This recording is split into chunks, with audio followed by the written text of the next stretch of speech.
Everybody, this is Alexander, and I just wanted to make a short update video, kind of just introducing myself, hello, and also talking about what is Binder and what my experience with Binding has been like. Um, but first, I just wanted to thank everybody who has so far supported my transition and my fundraiser. It has been amazing. 13% is fantastic so far. I think there's like 30-ish days left in my fundraiser, so please make sure to keep spreading the word. Please make sure to keep donating. Every dollar counts. Thank you to all who have already donated and who may or may not keep donating. Super fantastic. Thank you so much. I cannot be more thankful. I do not know how to express my gratitude enough to you, so thank you. So I'll start with this. This is a binder, and basically it's just compression material. It's like a tank top that you wear underneath your t-shirt, and it compresses your breast to your chest so that you look flat. And this is probably the safest option that you can get. It's the best option that you can get. I buy mine from a place called Underworks Online. And a lot of people, unfortunately, have to resort to things like tape or ace bandage wrap, which are things that you could find in your medical cabinet. And those are extremely detrimental to your health, short term, not just long term. They cut up your skin too, bad for your back, your chest, all that kind of stuff. These are pretty detrimental to your health as well, but more long term related. They hurt your back, they hurt your shoulders, they hurt your chest, and they hurt your lungs and your breast tissue. So all that stuff. And basically, I've only really experienced back pain and shoulder pain, but it's kind of, lessened up more as time's gone on. I've kind of gotten used to it, if that makes sense. I can only speak from my experience, though, so I don't know if anybody else has still experienced more or less pain or something like that. A lot of people have had to wear binders a lot longer than I have, so I've only been doing this for 4 years. So I got my first binder when I was 15, so about 4 years ago. I'm turning 19 in a couple of months. And it was a pretty liberating experience for me to begin with at first. I wasn't aware that my breasts were something that I could just make disappear, so I kind of just got on with that. And then after I found this guy, I pretty much looked at myself in the mirror like 50 times a day. It was the most amazing, liberating, freeing experience of my entire life because they were just gone. And this binder significantly helped me cope mentally with my upper body dysphoria and really allowed me to take place in social activities that I normally would not have because I was so dysphoric of my upper body. And so basically, like I said in the beginning, extremely amazing, great experience.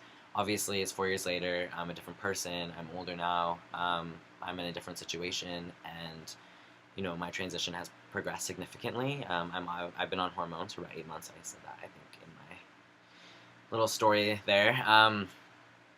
And so it's gone to the point where wearing a binder is not enough anymore to help me cope. It's actually kind of doing the reverse effect on my coping. Actually, it's kind of making it a bit worse, just because I'm now constantly aware of my binder, and I'm constantly aware of the fact that I have to put it on every day, and that I'm out in public wearing it every day, and whether or not people can tell, whether or not I need to adjust, stuff like that. And it's very limiting to my experiences that I can have on a day-to-day basis. So, the fact that I have to think about it all the time, definitely. Also, the fact that I can't go swimming. I don't even own a pair of swim trunks. I would love to own a pair of swim trunks. It would be fantastic. And, sunbathing, stuff like that. Being able to walk to the bathroom or the shower without wearing my binder, going outside without wearing my binder ever, being able to be in my private space, like my room, without wearing a binder, because I tend to wear my binder in my room as well, just because I'm so dysphoric about my upper body, even in my own personal time, and that's saying a lot. It affects how I feel about myself. It affects how I feel with other people. So it's important that I'm able to get the surgery in order to never have to wear one of these again. Um, Basically, it's also very significant just because, a binder does not get rid of your breasts.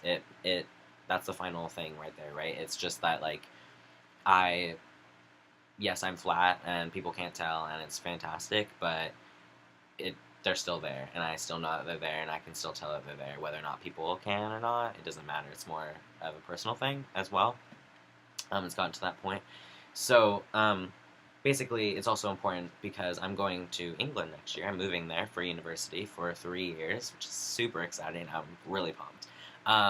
And so I want to be able to go and I want to be able to start there without that sort of pressure to kind of think about this all the time and have to think about being stealth, or which being stealth means being able to pass that people, people thinking that you are a cisgender male, not a trans male, which is someone who is born biologically male. And so it's important to me to be able to experience just being a guy and not have to worry about people figuring out without my permission, stuff like that.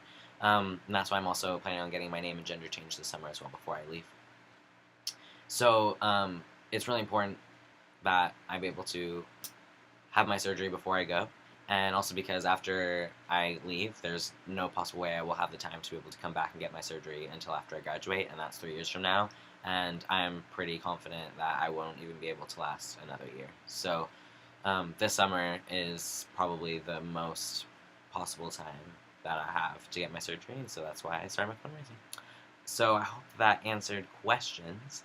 If it didn't, please feel free to shoot me anything. I'm happy to answer any questions that you may have, as long as they are phrased politely and are appropriate.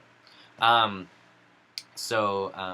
I'm hoping everybody's having a fantastic day. Thank you again for donating, for putting in the work. Please continue doing so. And thanks for listening.